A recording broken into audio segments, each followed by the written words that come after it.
तो सुबह के 9 बज चुके हैं। नमस्कार, मैं हूं नीलू और सबसे पहले खबर कानपुर से ही। कानपुर के विकास दुबे एनकाउंटर मामले में सुप्रीम कोर्ट में दायर याचिका पर मंगलवार को सुनवाई हुई। कानपुर के सुनवाई के दौरान चीफ जस्टिस ऑफ इंडिया की बेंच ने संकेत दिए हैं कि इस मामले की जांच के लिए कमेटी बनाई जा सकती है और सुप्रीम कोर्ट की निगरानी में विकास दुबे एनकाउंटर की जांच हो सकती है। कोर्ट ने गुरुवार तक उत्तर प्रदेश सरकार से जवाब मांगा और सोमवार को अब अगली सुनवाई होगी। सुप्रीम कोर्ट ने कहा कि हैदराबाद केस की तरह ही इस मामले पर विचार किया जा रहा है।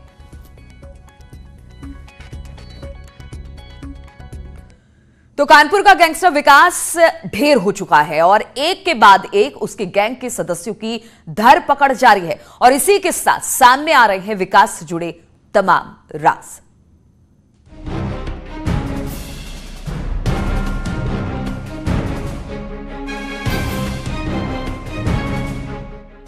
यूपी के ADG law and order Prashant Kumar के हाथ में इस AK-47 और इंसास राइफल को देखिए। ये वो AK-47 है जिसे कानपुर शूटआउट के बाद विकास दुबे के घर से बरामद किया गया था और ये इंसास राइफल बरामद की गई विकास के साथी शशिकांत के घर से। ये असलहा शशिकांत की गिरफ्तारी के बाद उसकी निशानदेही पर बरामद किया गया। लूटा गया असला अपने व विकास दुबे के मकान में विकास दुबे के कहने पर छिपा दिया गया है। इसी की निशानदेही पर विकास दुबे के घर से बरामदगी एक अदद AK-47 राइफल व 17 जिंदा कारतूस सरकारी, दूसरा एक अदद इंसास राइफल में 20 अदद जिंदा कारतूस सरकारी। गिरफ्तार अभियुक्तों के नाम श्यामू वाजपेयी, जहान यादव, दयाशंकर अग्निहोत्री व शशिकांत। कानपुर शूटआउट के बाद से यूपी पुलिस एक्शन में है।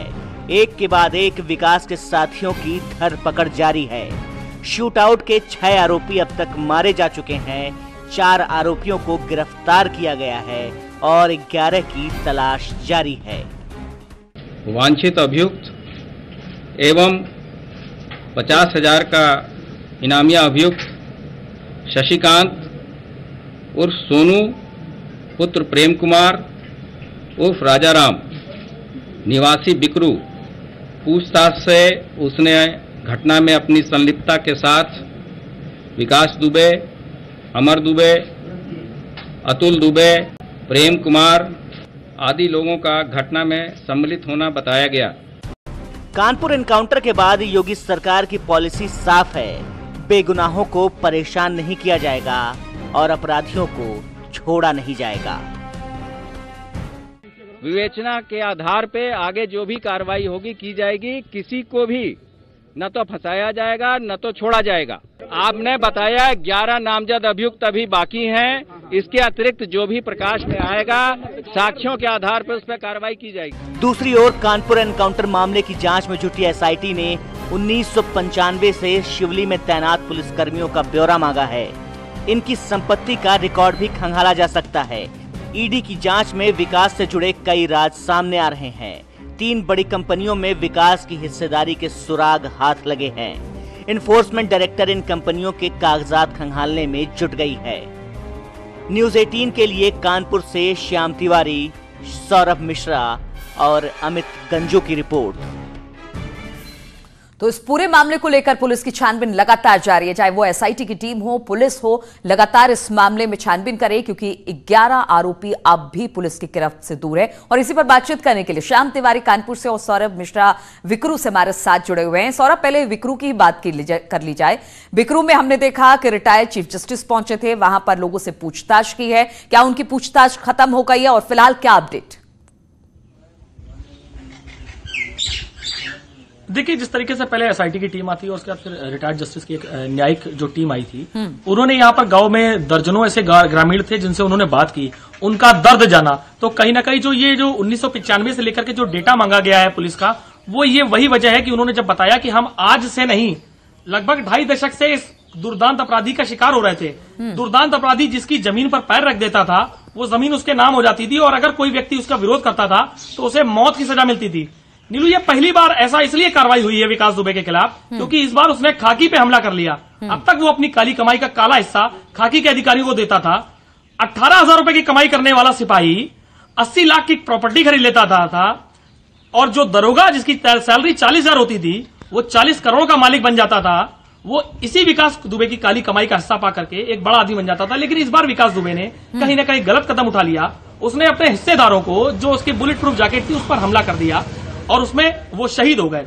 और अब जाकर के नीलू, जो पूरा जांच का दायरा है, वो दुर्दांत अपराधी मारा गया है, मुठभेड़ में उसके साथी मारे जा रहे हैं, बाकी साथी गिरफ्तार हो रहे हैं। लेकिन अब ग्रामीण हो चाहे एसआईटी हो, ग्रामीण जो है इस मामले की मांग कर रहे हैं कि उन खाकी वालों को सामने लाया जाए। सौरभ, अब ग्रामीण भी खुलकर अपनी बात रख रहे हैं, क्योंकि अब तक जो डर के साए में वो जी रहे थे, वो खौफ, वो डर खत्म हो गया है। अब वो सारे किस्से ग्रामीण बता रहे हैं जो विकास दुबे से जुड़े हुए हैं और जिसके खौफ में ग्रामीण जी रहे थे। जी हाँ नीलू, आपको बता दूं कि 1 दर्जन नहीं, कम से कम यहां पर 100 से अधिक लोग हमारे सामने आए। जब लेखपाल यहां पर जांच करने आए कि जमीनों पर, जब जमीनों की बात आई कि कितनी जमीनें थी, किस पर किसकी जमीन थी, वो अपनी जमीन के कागजात पेश करे जिस पर विकास अनैतिक रूप से, अपनी दबंगई के रूप से कब्जा किए हुए था।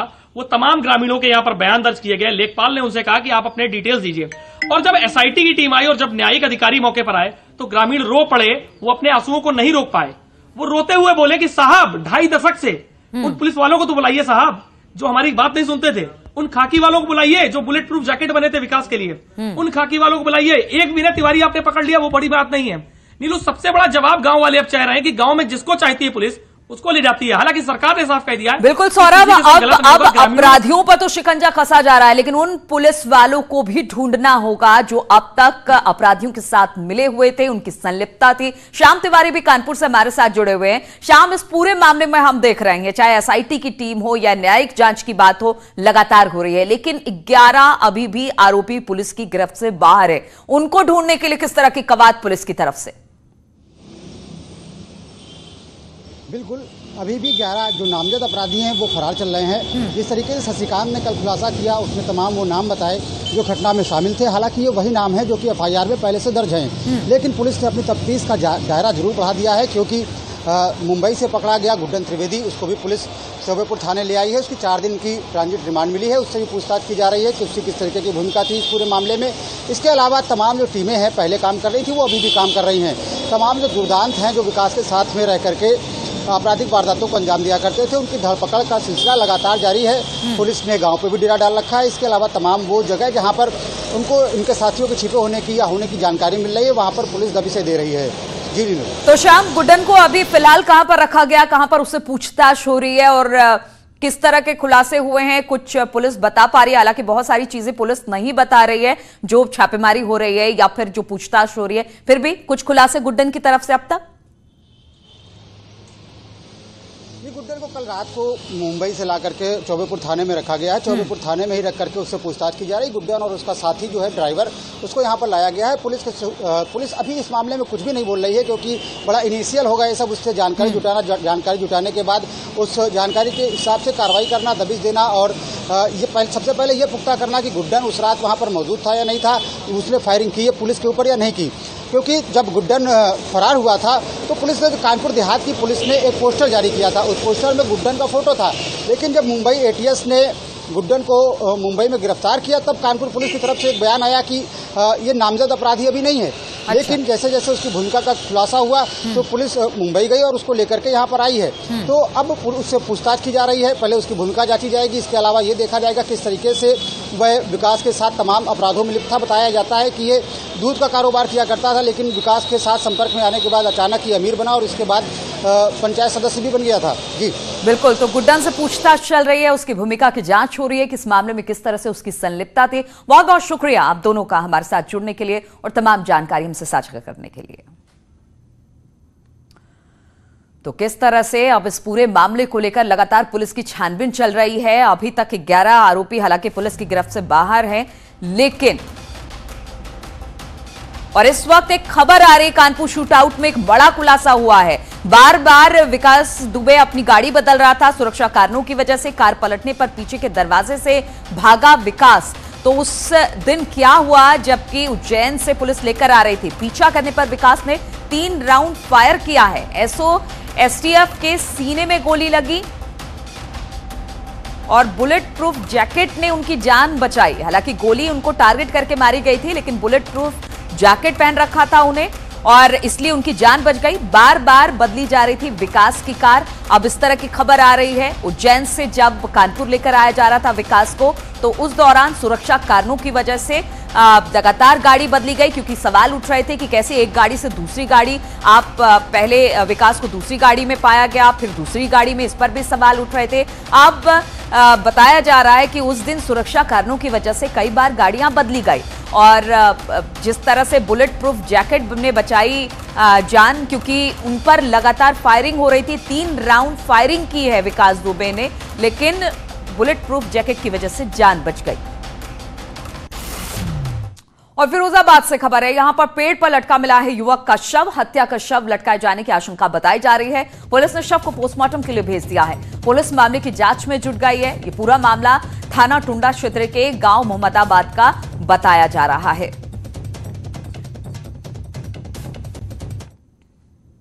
और हाथरस के गेट थाना क्षेत्र में संदिग्ध परिस्थितियों में युवक का शव पेड़ पर लटका हुआ मिला है। वहीं ग्रामीण की सूचना पर मौके पर पहुंची पुलिस ने शव को पेड़ से उतारकर पोस्टमार्टम के लिए भेज दिया।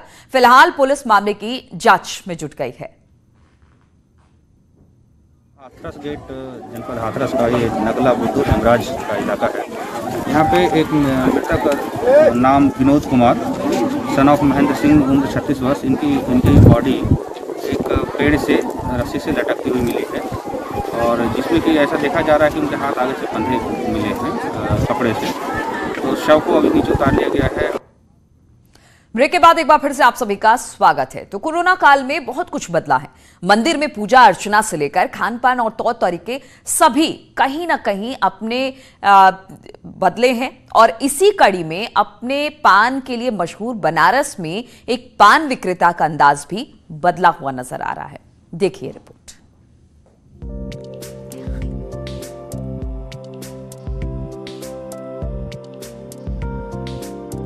बनारस और पान, ये शब्द सुनकर जहन में धोती कुर्ता पहने मुंह में पान का बीड़ा घुलाते हुए किसी शख्स की तस्वीर जहन में आ जाती है। लेकिन कोरोना काल में ये तस्वीर अब बदल चुकी है।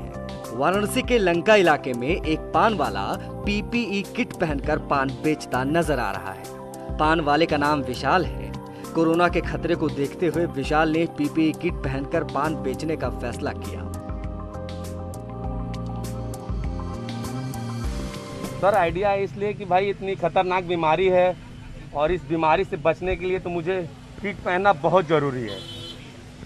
तो हमें लगा कि हमें किट पहनना चाहिए और हम पहनेंगे इसलिए कि हम तो सेफ्टी है ही हैं और मेरे फैमिली भी पूरी सेफ्टी रहेगी, घर में जाना आना है और मेरे कस्टमर भी सेफ्टी रहेंगे।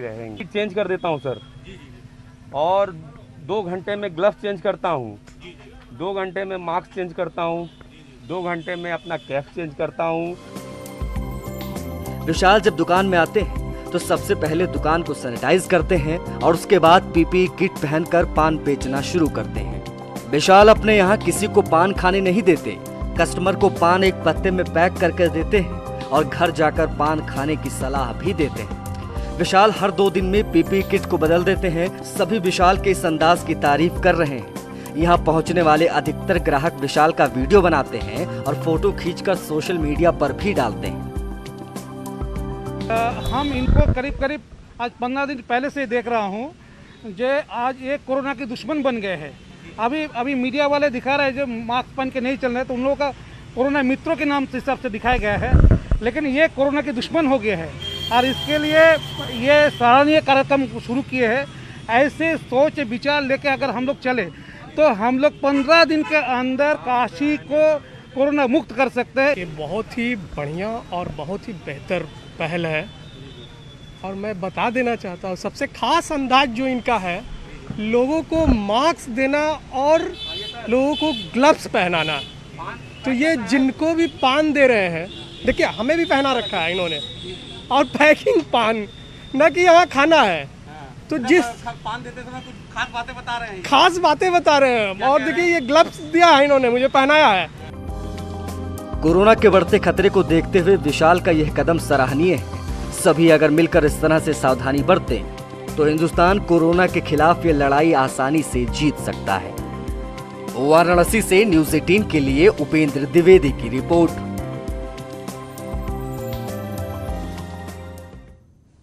और अब बात बाढ़ की विभीषिका की कर लेते हैं। तो लखीमपुर खीरी से हर साल घाघरा, शारदा, करनाली नदी में बाढ़ का कहर बनकर टूटती है। जिले की 5 तहसीलों के करीब 200 गांव हर साल बाढ़ की चपेट में आ जाते हैं। यहां हर साल 70,000 से ज्यादा लोगों को बाढ़ के कारण मुश्किलों का सामना करना पड़ सकता है। हजारों लोग बेघर हो जाते हैं। हर साल प्रशासन योजनाएं बनाता है, बाढ़ से होने वाले कटान को रोकने के लिए कदम उठाने के दावे होते हैं, लेकिन लोगों का कहना है कि दावे तो बड़े बड़े किए जाते हैं, लेकिन योजनाएं धरातल पर नहीं उतरती। इस साल भी लखीमपुर में 36 करोड़ की योजनाएं लागू की गई। प्रशासनिक अधिकारी दावा कर रहे हैं कि इस बार बाढ़ से होने वाले नुकसान को कम किया जाएगा, लेकिन गांव के लोगों को दावों पर अब भरोसा नहीं रह गया। तो हर साल उत्तर प्रदेश में बाढ़ से कई जिले परेशान होते हैं। हर साल यही कहा जाता है कि लाखों करोड़ों योजनाएं बनाई जाती है, बाढ़ से निपटने के लिए बांध बनाने की बात होती है, लेकिन अक्सर ये देखा जाता है कि जब नदियों का जलस्तर बढ़ता है और बाढ़ की स्थिति आती है तो लोग बेहाल और हलकान होते हैं। लोगों का यही कहना है कि अधिकारी आते तो हैं, स्थितियों का जायजा भी लेते हैं, लेकिन जो काम करना चाहिए वो काम नहीं हो पाता है और इसलिए लोग हर साल बाढ़ से परेशानी झेलते हैं। और रिलायंस समूह की 43वीं एजीएम आज ऑनलाइन होने जा रही है और इसमें दुनिया भर से 1 लाख से अधिक निवेशक जुड़ेंगे। लगातार बड़ी कंपनियों का रिलायंस में निवेश का सिलसिला जारी है। ऐसे में माना जा रहा है कि रिलायंस की एजीएम में चेयरमैन मुकेश अंबानी बड़े ऐलान कर सकते हैं। रिलायंस इंडस्ट्रीज की 43वीं एजीएम आज, अब तक की सबसे बड़ी ऑनलाइन एजीएम। दुनिया भर से रिलायंस के निवेशक लेंगे हिस्सा। 1 लाख से ज्यादा इन्वेस्टर्स एजीएम से जुड़ेंगे। रिलायंस इंडस्ट्रीज लिमिटेड आज पहली बार अपनी सालाना बैठक का ऑनलाइन आयोजन करने जा रही है। कंपनी ने इसके लिए नया वर्चुअल प्लेटफॉर्म बनाया है, जिसमें 500 जगहों से 1 लाख से ज्यादा शेयरधारक एक साथ लॉगिन कर हिस्सा ले सकेंगे। आरआईएल की अब तक सभी एजीएम लोगों की मौजूदगी के साथ होती रही है, लेकिन कोरोना के चलते अब नई परिस्थितियों में मुंबई से बाहर के निवेशक भी एजीएम कार्यक्रम को सीधे देख सकेंगे, नई योजनाओं के बारे में जान सकेंगे और सीधे भागीदारी कर सकेंगे। रिलायंस की एजीएम दोपहर 2 बजे शुरू होगी और इसे कंपनी के चेयरमैन मुकेश अंबानी संबोधित करेंगे। आरआईएल ने शेयर धारकों के लिए एक व्हाट्सएप नंबर के जरिए चैट बोर्ड जारी किया है। इससे शेयर धारकों को ऑनलाइन लॉगिन कर सवाल पूछने और विभिन्न प्रस्तावों पर मत देने के बारे में जानकारी दी जाएगी। ये 24 घंटे 7 दिन काम करेगा और जरूरी जानकारी देगा। रिलायंस की 12 अगस्त 2019 को हुई पिछली एजीएम में चेयरमैन मुकेश अंबानी ने कंपनी को 31 मार्च 2021 तक ऋण मुक्त बनाने की कार्ययोजना की घोषणा की थी और तेल से लेकर दूरसंचार तक कई कारोबार करने वाला रिलायंस समूह लगातार मुनाफे में है। खास बात यह है कि कंपनी का आईपीओ लॉन्च होने के बाद ये पहली एजीएम है। कोरोना काल में ऑनलाइन होने वाली इस एजीएम में दुनिया भर से रिलायंस के निवेशक हिस्सा लेंगे। इसके साथ ही माना जा रहा है कि 43वीं एजीएम में कई और बड़े ऐलान भी किए जा सकते हैं। Bureau report, news 18। तो इस बुलेटिन में फिलहाल इतना ही। रुकेंगे छोटे से ब्रेक के लिए, लेकिन ब्रेक के बाद भी लगातार खबरों का सिलसिला जारी है।